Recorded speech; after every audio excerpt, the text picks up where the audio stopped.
புயல் மழையால் விழுப்புரம் மாவட்டத்தில் மிகப்பெரிய பாதிப்புகளை உருவாக்கிய நிலையில் மாண்பு முதலமைச்சர் அவர்களும் மாண்பு துணை முதலமைச்சர் அவர்களும் நேரடியாக விழுப்புரம் மாவட்டத்துக்கு வருகை சென்று மீட்புப் பணிகளை நிவாரணப் பணிகளை பொதுமக்களுக்கு எந்தவித பாதிப்புகளும் இல்லாத வகையில் பல்வேறு நடவடிக்கைகள் எடுக்கப்பட்டு இன்று சாதாரண மிக இயல்பான நிலைக்கு மக்கள் செல்லக்கூடிய அளவிற்கு அரசினுடைய செயல்பாடுகள் வேகம் எடுத்து முதலமைச்சருடைய உத்தரவின் அடிப்படையில் சிறப்பாக செயல்பட்டுக் கொண்டிருக்கிறது. குறிப்பாக மின்சாரத்துறையை பொறுத்தவரை விழுப்புரம் மாவட்டத்தில் 7,56,000 மின் இணைப்புகள் உள்ள நிலையில் மிக வேகமாக முதலமைச்சருடைய உத்தரவின் அடிப்படையில் 900 களப்பணியாளர்கள் களத்தில் நின்று 2 நாட்களாக பணியாற்றி முழுமையாக மின் விநியோகம் வழங்குவதற்கான நடவடிக்கை எடுக்கப்பட்டு மீதம் இன்னும் ஒரு 24,000 வீடுகளுக்கு மட்டும் மின் விநியோகம் செய்வதற்கு இன்று காலை அந்த பணிகள் நடைபெற்றுக் கொண்டிருக்கின்றன. மீதம் இருக்கக்கூடிய அனைத்து பகுதிகளுக்கும் சீரான மின் விநியோகம் வழங்கப்பட்டு இன்று பொதுமக்கள் அதை இன்முகத்தோடு வரவேற்பை தந்திருக்கின்றார்கள். எவ்வளவு மழை வந்திருந்தாலும் எவ்வளவு பாதிப்புகள் ஏற்பட்டிருந்தாலும் 2 நாட்களுக்குள்ளாக அரசினுடைய வேகத்தினால் செயல்பாடுகளால் முன்னெச்சரிக்கை நடவடிக்கையால் களப்பணியில் சிறப்பான பணிகளை செய்து மக்கள் இயல்பு நிலைக்கு இது திரும்பியிருக்கின்றார்கள்.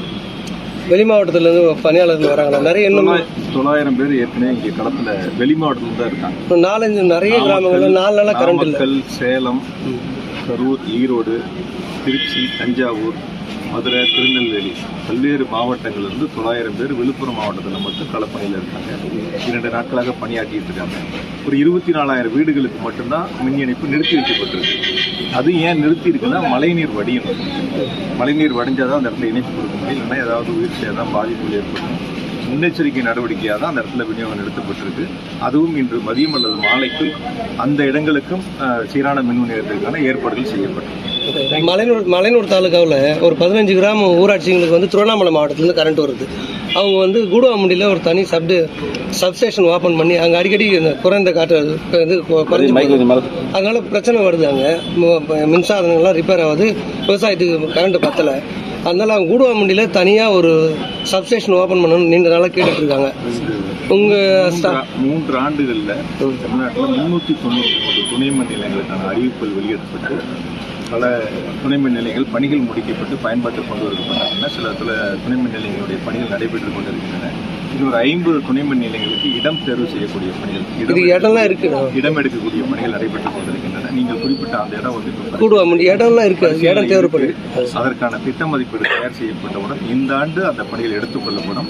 விரைவாக அந்த பணிகள் முதலமைச்சருடைய உத்தரவு அடிப்படையில் எடுத்து செய்யப்படும்.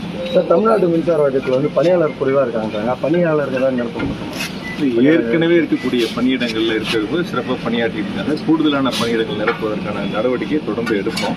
ஏன்னா பொறியாளருடைய எண்ணிக்கையை நிதித்துறையினுடைய கவனத்திற்கு எடுத்து சென்றிருக்கோம்.